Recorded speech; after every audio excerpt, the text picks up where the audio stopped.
So you're looking to buy a business and you'd like to do that with no money up front.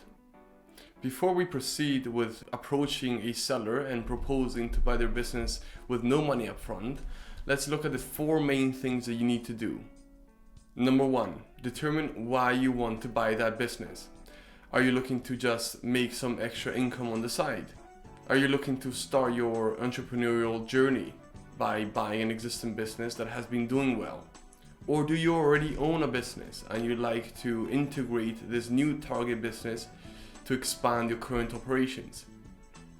Whatever your goals are, be sure to be clear on them. Have a clear vision and use that as the criteria for finding suitable businesses. Which brings us to step 2. Identify a business that meets your criteria. You can do so by looking on online databases or by simply contacting existing businesses that you believe fit your criteria, are not advertised as being for sale, but sellers might be open to taking on offers. Okay, so say that you know what kind of business you're looking to buy. You've actually identified a short list of businesses that meet your criteria.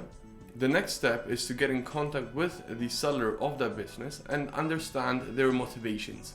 Different sellers will be selling for a different reason. More seasoned business owners who might be looking to retire might be more open to seller financing or being paid in deferred payments over a period of time, because they might see it almost as a way to contribute to their pension. Younger business owners looking to exit their business, maybe because they want to start a new one, might expect all of the purchase price to be paid upfront. This is because they might want to use that money to reinvest it into a new business venture. And this is why it is a critical step to find out and understand what are the seller's goals, so that you can negotiate a structure for the deal that suits both parties involved. Only once you've completed these 3 steps should you propose seller financing.